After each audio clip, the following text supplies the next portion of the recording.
Élèves de première S, bonjour. Dans cette deuxième partie, nous continuons à nous intéresser à la nomenclature, mais nous ajoutons la recherche d'isomères. Nous verrons donc comment nommer des alcools et comment trouver les formules topologiques et semi-développées correspondant à une formule brute donnée. Un alcool est un composé organique dans lequel un groupe hydroxyle est lié à un carbone tétraédrique. L'atome de carbone qui porte le groupe hydroxyle est appelé carbone fonctionnel. Les molécules suivantes sont-elles, oui ou non, des molécules d'alcool? Nous avons ici un groupe hydroxyle lié à un carbone tétraédrique. Oui, c'est un alcool. Nous avons un groupe hydroxyle lié à un carbone tétraédrique, c'est donc un alcool.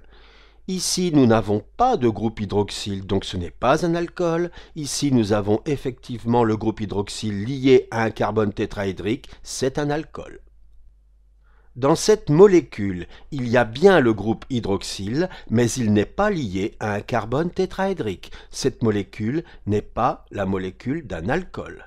Cette molécule contient un groupe hydroxyle lié à un carbone tétraédrique et un autre groupe hydroxyle lié à un carbone tétraédrique. Cette molécule possède deux fonctions alcool, c'est donc un alcool, mais plus précisément, cette molécule est un diol. Ici, nous avons le groupe hydroxyle attaché à un carbone tétraédrique, c'est un alcool. Dans cette molécule, il y a un groupe hydroxyle, mais il n'est pas lié à un carbone tétraédrique. Cette molécule n'est pas la molécule d'un alcool. Ce groupe que nous étudierons bientôt est le groupe carboxyle. Pour nommer un alcool, il faut d'abord identifier le carbone fonctionnel. Le voilà.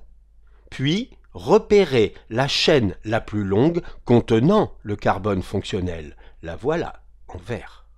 Puis choisir la numérotation donnant le plus petit numéro au carbone fonctionnel. Avec cette numérotation bleue, le carbone fonctionnel aurait le numéro 5. Avec la numérotation rose, il aurait le numéro 3. Il faut donc choisir la numérotation rose. Je ne suis pas obligé de tout numéroter, je m'en tiens aux carbones qui ont l'air de jouer un rôle particulier. J'identifie maintenant les radicaux alkyles, comme ici, 2-méthyle, et je nomme l'alcool. Vous voyez qu'il y a 2 méthyles accrochés sur les carbones 2 et 5. Donc j'écris 2,5-diméthyle. Puisque la chaîne carbonée contient 7 carbones, j'écris heptane.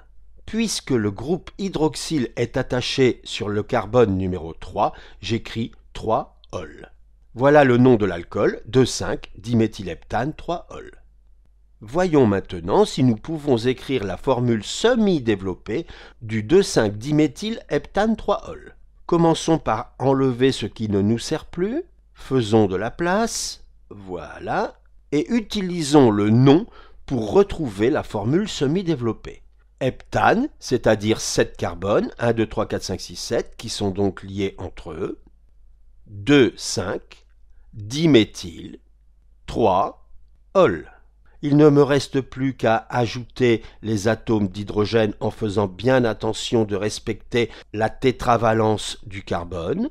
Voilà, voilà, et voilà le résultat final. Essayons de nommer les quelques alcools suivants. Formule topologique, je numérote toujours en sorte que le carbone fonctionnel est le plus petit numéro possible, donc 1.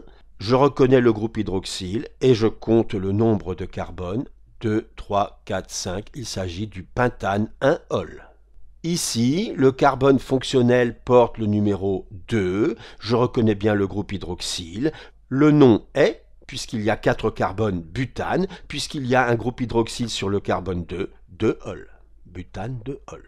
Ici, le carbone fonctionnel porte le numéro 2 et la chaîne principale qui contient le carbone fonctionnel a 3 atomes de carbone. Sur le carbone fonctionnel numéro 2, il y a aussi un groupe méthyle qui est attaché, autrement dit le nom sera 2-méthyle propane 2-ol.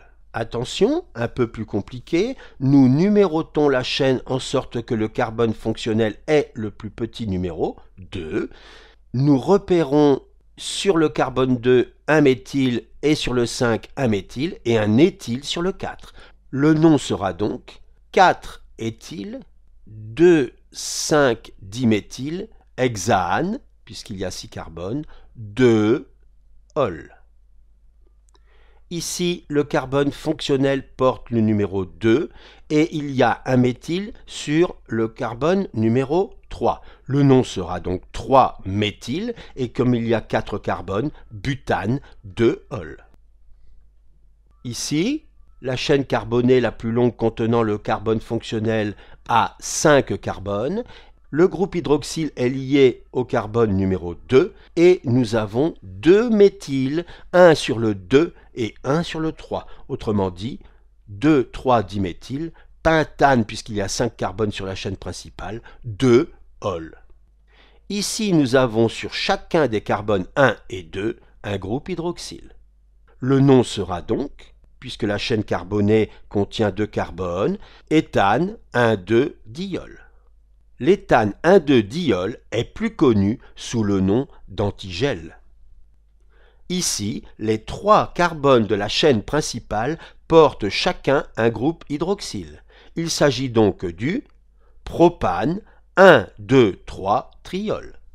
Nous nous intéressons maintenant au problème de la recherche de toutes les formules semi-développées qui correspondent à une formule brute donnée. Recherchons par exemple tous les isomères du pentane de formule brute C5H12. Plutôt que de travailler avec les formules semi-développées, nous travaillerons avec les formules topologiques qui sont beaucoup plus faciles à manier. Et ensuite, à partir des formules topologiques, si vous le désirez, comme je vous l'ai montré, vous pourrez retrouver facilement la formule semi-développée correspondante. La molécule de pentane contient 5 carbones. Je vais donc envisager tout d'abord la chaîne linéaire à 5 carbones. La voilà.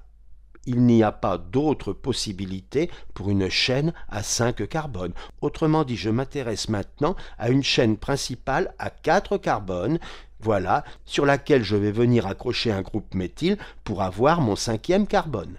Mais le groupe méthyle, je ne peux pas l'accrocher au bout de la chaîne, sinon je reconstruis une chaîne linéaire à 5 carbones. Autrement dit, le groupe méthyle, je peux l'accrocher par exemple ici, mais si je l'accroche là, j'ai la même molécule. Et il n'y a pas d'autre possibilité.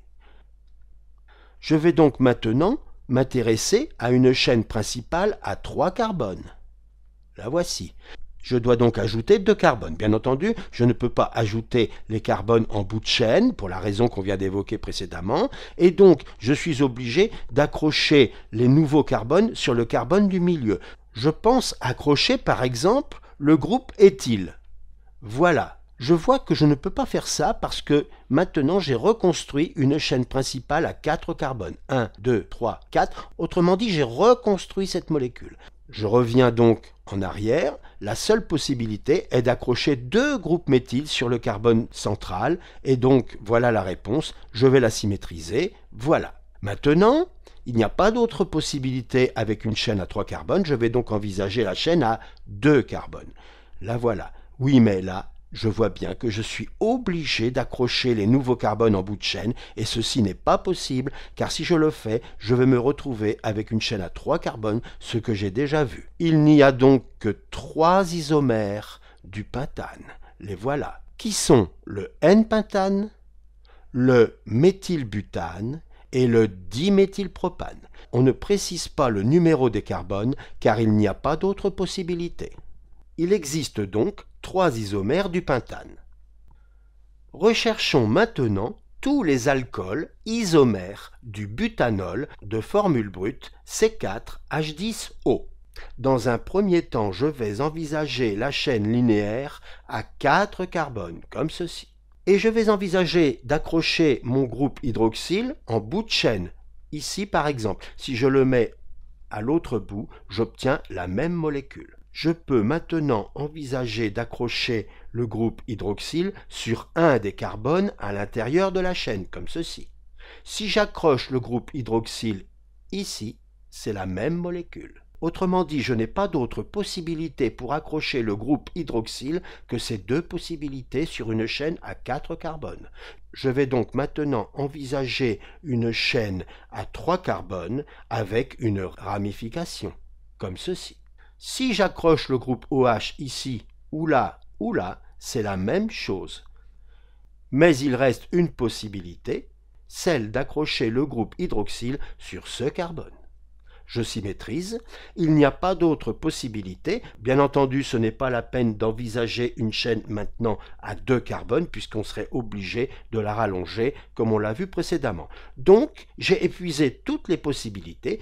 Je n'ai plus qu'à nommer ces 4 alcools. Nous avons ici le butane 1-ol, le butane 2-ol, le 2-méthylpropane 1-ol et le 2-méthylpropane 2-ol. Il existe donc, en conclusion, 4 isomères du butanol. La leçon est terminée. À bientôt!